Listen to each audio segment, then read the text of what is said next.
This video is brought to you today by Ghost Tags. This is my own company that I started because I wanted a glow-in-the-dark AirTag case. These things are awesome. You can stick them on your backpack, on your dog's collar, and you will be able to find it at night. We've got two colors, blue and green. They've got great reviews. Go check them out. Links to them down below. Now on to the video. Hey guys, what's up? I'm Slim and you're watching Slimothy TV.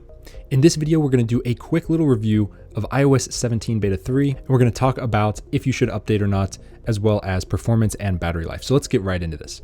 First off, Beta 2, if you watched our last video, was a rock star on battery. So I have high hopes for Beta 3 here. As you can see, it came in at 1.17 gigabytes, which is quite a lot actually for a third beta, which means they could have changed quite a bit. Unfortunately, with features, they did not add very many. But the stuff they did fix is actually pretty impressive, so let's go ahead and talk about that right now. Now, the build number for this version ends in an H, which is interesting. That's pretty far down in the letters, so we've got quite a ways to go with iOS 17, unless they start skipping some letters at the end, but that is the build number in case you're wondering. But let's talk about some of the features here. Now, one of the first things that I noticed is this looks different to me. Like when you pull this open, the animation feels a little different, as well as just the actual outline of this blur around these buttons. No one else has mentioned it, so maybe I'm just seeing things, but that looks different to me. The other thing is that the photos now shows the last photo that you took. So I just screenshotted this text and you can see it right there. That is shown. So if you took a picture of, let's say, a tree, you'd see that right there when you open up this menu. Another thing, they changed the location to look a little bit different now. I think it looks a lot better, but just very minor graphical changes right here. I think it all looks pretty good. Feels a little bit smoother as well.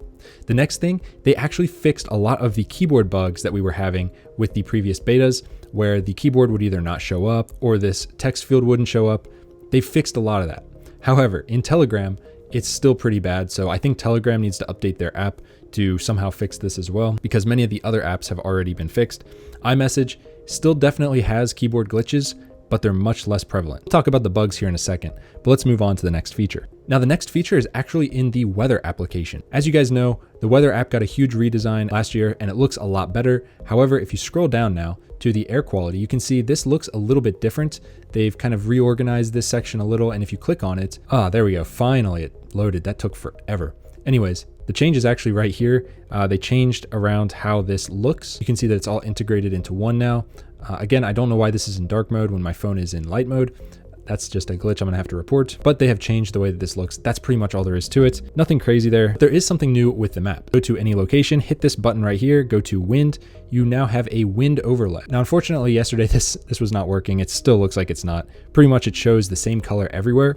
I don't really know what you're supposed to see here, but yeah, you can see if it ever loads, you can see these tiny, I don't know if you can see them, like wind lines. They have a lot of work to do on this. Honestly, it looks pretty bad. If you're concerned about wind, I definitely recommend the Windy app, not the Windy.app. That's the blue icon, not that one. I'm talking about the Windy app. It's red icon. It's in the App Store. Highly recommend it if you care about wind. But for now, Apple just implemented this. It needs a ton of work. It honestly is useless right now. I'm surprised other reviewers are not mentioning how useless this is, but they need to change the color coding and actually make it work, because right now everything's just dark blue. Completely useless. But back to the default view, and it looks pretty good. So those are literally the only two new features that are worth mentioning. There were a couple other tweaks, like with the Apple Music app and stuff like that. It's stuff that you guys aren't going to care about. The stuff you care about is the big changes like those, even though these changes aren't huge, and the battery life and performance. So if you're on beta 1 right now, and for some reason you didn't get beta 2, absolutely hop on this beta. Beta 1 was pretty bad from a battery perspective. Beta 2 was awesome. You can watch our other review that we just posted. It was our last video. Battery life was absolutely outstanding on that, even better than iOS 16. So I have high hopes for this one. Another thing, the mail bug is now fixed for the fetch mail. If you guys weren't getting mail, it basically got fixed. So it's just like it was in the old iOS 16. You'll start getting push notifications. That was broken in beta 1 and 2. So beta 3 so far has been great. I'm going to be testing the battery life outs for today through probably this weekend, and I will have an updated video for you guys going over how it's been, and I'll let you guys know if it's worth it. But for now, from what I've seen, this is the smoothest beta so far. My phone has not gotten exceedingly hot. In fact, every beta it's gotten a little cooler when I use it. So if you're on beta 2, I do recommend updating right now. If you are just a regular person and you're not sure if you want to get on the betas, just wait. The public beta is about to come out, possibly next week, so just sit tight if you don't want to deal with these dev betas. But that's all I've got for this video, guys. If you appreciate the fact that I didn't make this a 10-minute long video and didn't stick ads in the middle, hit it with a big thumbs up and subscribe. I've got way more content coming for you guys. I'll see y'all in the next one. Peace.